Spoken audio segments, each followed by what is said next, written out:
I'm Mina. Oh my gosh, we're going to talk about modiste. I Yes, hope that's right, modiste. Or, Modi. modiste, as one of my characters from Sora would say. Mina, for listeners who might not know, what exactly is modiste and Okay, what role did she play in the Regency era society? okay. Hi, everybody. By the way, happy Friday. A modiste, Modiste, modiste. And after their 7 Year War, uh, the markets opened up. And so the English were hungry for French designs and French furniture and French this and French that.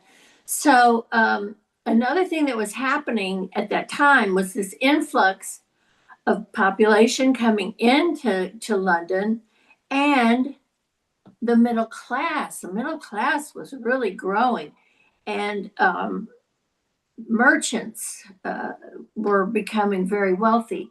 So all of these things were happening, and people needed clothes. And so in came the modiste. Now, they're not really sure when she came into being, but they do have evidence of modiste around the 17th, I think, the 17th century. And they became very popular at the end of the 17th century, or no, that would be the 18th century. Sorry. Okay. All Around right. 1795 is when they really saw the evidence of them. They were needed. And so it was another way for a woman, a respectable woman to make a living, Got because it. there wasn't much a woman could do to make money. Right. I mean, Why unless, do you think that Modiste's boutique was such a powerful social hub during that time? because, like I said, they needed clothes.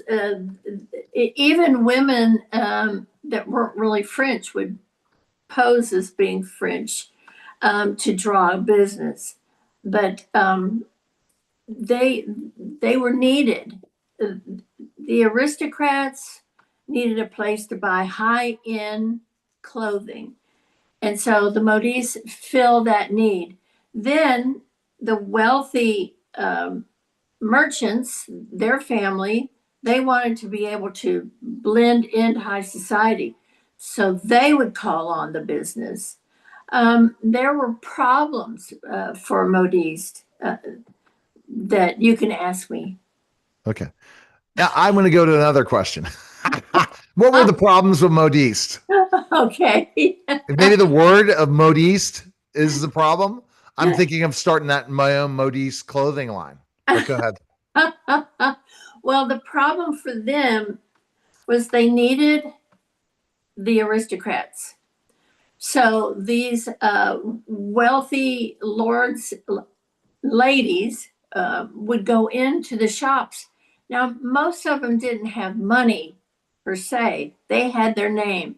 And so I would go in and say, I'm Lady Fauntleroy, and bill me. And so they had trouble collecting money because you couldn't offend these people. If they were offended, they would tell all their friends and you would lose that business. So a lot of times the modistes struggled because of the lack of payment. Some of these uh, people, the wealthy aristocrats, they might have been broke, but they would never let anybody know it. And they knew that nobody would call them on their money. Got it. And so that was a problem. There was also an issue with as as they go into the 1800s, as they go into the 1800s, there was a problem with competition because people saw how a woman could make money, so they would open their shops.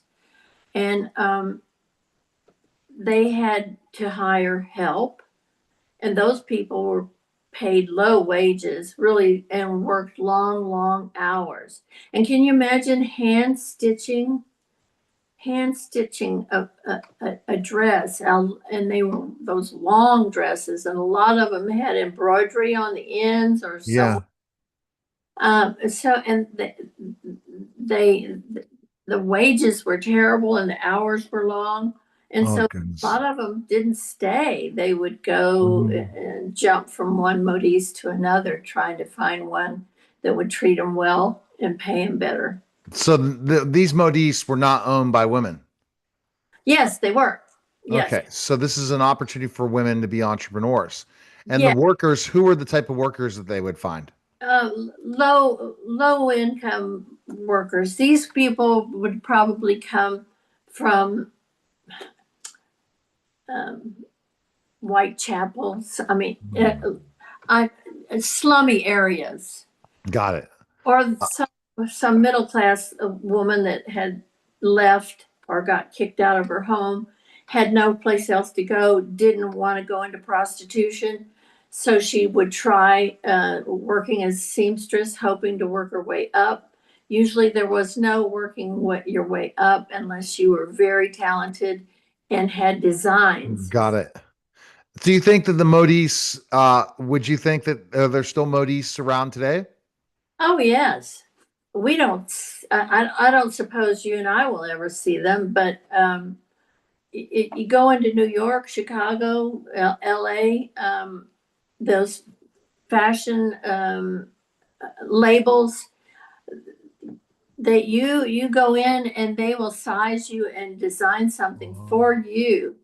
It would cost thousands of dollars, Got it. but it would be haute couture. Got it. All right. So that was a very interesting situation. So people go to minavalentine.com, pick up Mina Valentine's books. Please And, pick my book. They're not heavy. You can pick them up real all easy. right. Okay. You can Appreciate get it, an Mina. ebook. That was great. Even cheaper. All right. You're listening to the special simulcast.